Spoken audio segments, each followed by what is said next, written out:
In today's video, I want to discuss how one artist hides herself within the incredible details of her still life paintings. Clara Peeters is thought to have been born or at least baptized in 1594.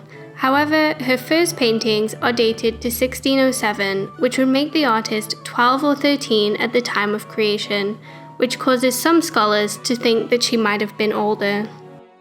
Very little about her personal life is known.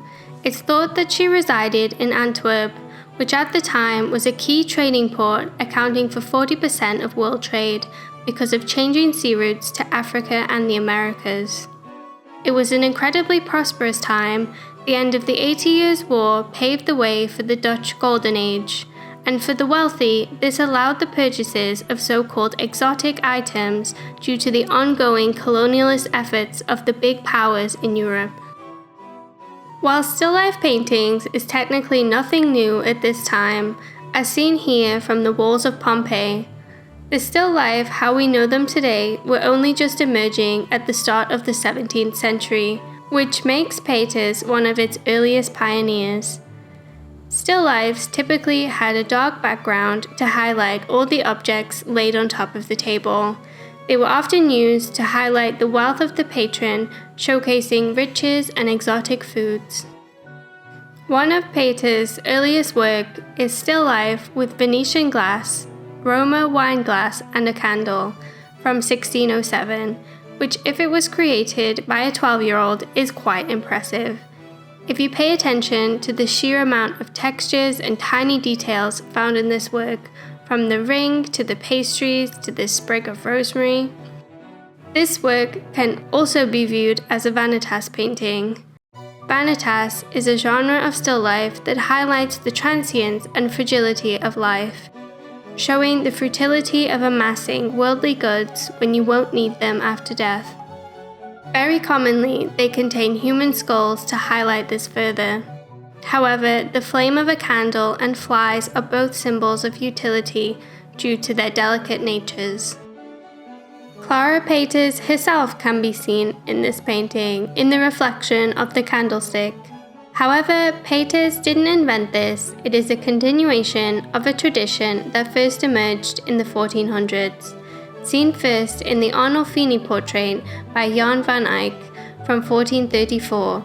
In the mirror, you see a reflection of the two subjects and the painter at work. Peeters' biggest contribution to this tradition was that one self-portrait wasn't enough. In her 1611 work, Still Life with Flowers, Goblet, Dried Fruit and Pretzels, there is 6 self-portraits, and even one upside down to reflect the odd shape of the jug. One of Peeters' most impressive hidden self-portraits is her 1612 work Still Life with Flowers and Gold Cups of Honor, which has as many as 10 self-portraits hidden in the reflection of the cup. Like Van Eyck, Peeters often signed her work in unique ways, such as this knife or on the edge of the table. However, only 40 works are attributed to her, and as many as 76 are speculated to have been by her hand, but sufficient evidence is lacking to prove this. This work, titled Vanitas, is believed to be a self-portrait of Clara Peeters. What is unusual about this painting is that it contains both aspects of vanitas and a still life showcasing wealth. The vanitas can be seen with the bubble and flowers. The combination of these styles is contradictory, as vanitas is supposed to show the futility of worldly goods, but this painting is very much a celebration of wealth, possibly from her success as an artist.